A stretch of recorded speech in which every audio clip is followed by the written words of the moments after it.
कहानी है रामपुर गांव की, जहां के मर्द महिलाओं को हमेशा नीचा दिखाने की कोशिश में रहते।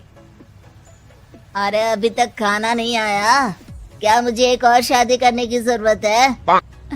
नहीं जी नहीं, ऐसा मत करना, वरना मैं कहाँ जाऊंगी। खाना लेकर मैं अभी आई जी। गांव की पंचायत में भी फैसले हमेशा औरतों के खिलाफ ही रहते। मैं जो फैसला सुनाता हूँ वो भगवान की आज्ञा होती है। इस लड़के ने अपने मन से शादी करके अच्छा नहीं किया। लड़के को घर भेज दो और इसकी शादी इसकी जाति की किसी लड़के से करवा दो, लेकिन ये लड़की, इसे तो गांव के बाहर निकाल दो। नहीं नहीं जमींदार साहब, ये क्या बोल रहे हैं? ऐसा नहीं हो सकता। मेरी बेटी मासूम है, इसे अच्छे बुरे की समझ नहीं है। अरे कहाँ जाएगी ये बेचारी? कहाँ जाएगी? इतनी चिंता है तो पूरे परिवार का गांव निकाला कर देते हैं। बेचारे पूरे बसे बसाए परिवार को गांव छोड़ना पड़ता है।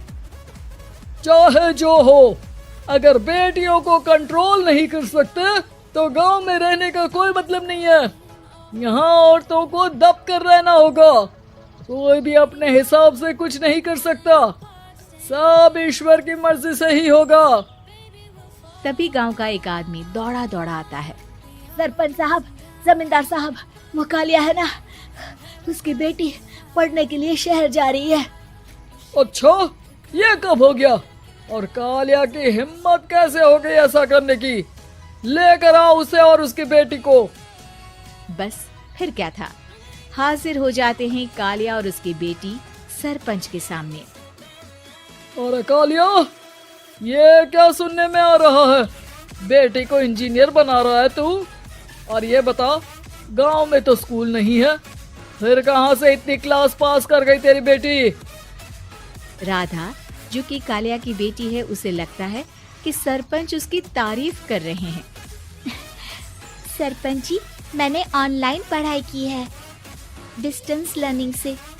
सभी में मैंने अच्छे नंबर पाए हैं, जिसे देखते हुए शहर की इंजीनियरिंग कॉलेज में मुझे स्कॉलरशिप मिली है। वाह जी वाह, क्या होती है ये? पहले तो ये बताओ, फिर आगे की बात करते हैं। पूरा गांव राधा की बात सुन रहा था और राधा बोलती जा रही थी। तो ऐसे मैं फ्री में एक अच्छी शिक्षा लेकर गांव में जो कुछ परेशानियां हैं, जैसे बिजली, पानी और इंटरनेट जैसी समस्याओं के लिए काम करूंगी। मैं गांव को शहर से जोड़ने के लिए पुल का निर्माण करवाने का प्रस्ताव रखूंगी। मुझे पूरी उम्मीद है कि जल्द ही हमारा गांव भी तरक्की की राह पर चल पड़ेगा। राधा की बात सुनकर सारे गांव वाले ताली बजाने लगते हैं। सरपंच को समझ नहीं आता कि वो क्या करे। चुप रह नादान लड़की, गांव के खिलाफ जाने के लिए तुझे गांव से बेदखल कर दिया जाएगा, वो भी पूरे परिवार के साथ। और हाँ, अगर ठीक से गांव में रहना चाहती है तो ये पढ़ाई लिखाई छोड़ दे। हम तेरे लिए गांव का कोई होनहार लड़का देखेंगे। तभी गांव का एक आदमी बोल पड़ता है। अरे नहीं नहीं सरपंच जी, राधा बिटिया जो बता रही है, अगर वैसा हो जाए तो हम लोगों को पैसा कमाने के लिए बाहर नहीं जाना पड़ेगा। हाँ जी, और ना ही कोसों दूर पानी के लिए भटकना पड़ेगा। हमारे बच्चे भी अच्छी पढ़ाई कर सकेंगे और आगे बढ़ेंगे, ना कि हमारी तरह खेती करते बैठेंगे। क्यों गांव वालों, राधा बिटिया का साथ देना चाहिए ना। सरपंच देखता है कि गांव राधा के साथ है तो वो चुप हो जाता है। वो घर आकर अपने सलाहकार से बात करता है, जो बहुत ही चालाक किस्म का इंसान होता है। अरे सरपंच साहब, आपको बहुत ही होशियारी से काम लेना पड़ेगा।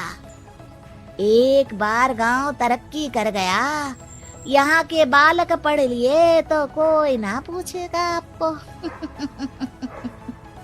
और फिर ये जो बेटा और बेटी है ना आपके, इनको भी आम लोगों की तरह ही जीवन जीना होगा। हाँ, लेकिन करे तो क्या करे? वो ना आप मुझ पर छोड़ दीजिए, बस मैं जैसा बोलूं करते जाइए। अगले रोज सुबह जब गांव वाले सोकर उठते हैं तो राधा के घर के बाहर और साथ ही वो लोग जिन्होंने राधा का सपोर्ट किया था, उनके घर के आगे लाल रंग से कल आऊंगी लिखा होता है। कल आऊंगी, ये क्या होता है? अरे यह तो खून से लिखा है, लगता है कोई भूत प्रेत या चुड़ैल का साया है। चलो सरपंच जी के पास चलते हैं। सभी सरपंच के पास जाकर उसे सारी बात बताते हैं। अरे ये तो बड़ी मुश्किल की बात है। चलो मैं एक बाबा को जानता हूँ, उन्हें बुला लेता हूँ। सरपंच बाबा को लेकर गांव के घर के बाहर जाता है। ओहो, तो ये वो चुड़ैल है जो उन लोगों को निशाना बनाते हैं जो गांव को बदलने का सपना देखते हैं। वो गांव को ऐसे ही संपन्न देखना चाहती है, वो नहीं चाहती कि कोई बाहरी यहाँ का कायाकल्प करे। क्या तुम लोगों में से किसी ने गांव को बदलने की सोच रखी है? तभी राधा की माँ रोते रोते आती है। मेरी राधा घर से गायब हो गई है।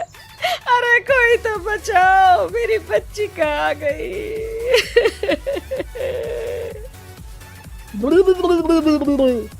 ले गई वो चुड़ैल, तेरी बच्ची को ले गई। अब वो उसे श्रापित करके छोड़ेगी, उस पर चुड़ैल का साया हो जाएगा। तभी बुरी सी हालत में राधा भी वहाँ आ जाती है। उसके बाल चुड़ैल की तरफ फैले होते हैं और कपड़ों में खून लगा होता है। सभी राधा को देखकर डर जाते हैं। माँ, पता नहीं मुझे कौन उठा कर ले गया था। अरे दूर दूर हो जा चुड़ैल, अब हम लोग इस गांव में नहीं रुकेंगे। अरे कैसे बातें कर रहे हैं आप? कल तो आप मेरे भरोसे गांव का हुलिया बदलने, अपने बच्चों को पढ़ाने और तरक्की उन्नति की बात कर रहे थे, तो आज क्या हो गया आपको? ये फिर तुम लोगों को बहकाएगी। ये चुड़ैल गांव में आ चुकी है, ऐसे ही ये तुम्हारे घर के बच्चों को भी ले जाएगी। गांव वाले राधा को गांव से बाहर निकाल देते हैं। उसके माँ बाप रोते रहते हैं, लेकिन गांव वाले नहीं मानते। मैं भी अपनी बहन के साथ गांव के बाहर रहूंगा, लेकिन वो पढ़ाई नहीं छोड़ेगी। वहीं सरपंच के घर पर सलाहकार कहता है। देखा, सांप भी मर गया और लाठी भी नहीं टूटी।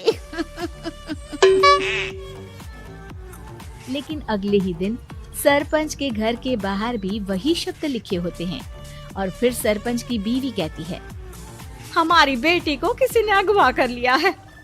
तभी राधा का भाई वहाँ आ जाता है। अरे गांव वालों, मैंने सरपंच जी की बेटी को देखा था। वो चुड़ैल उसे उठाकर ले जा रही थी। अरे क्या मजाक कर रहे हो? नहीं नहीं सरपंच जी, आप नहीं जानते।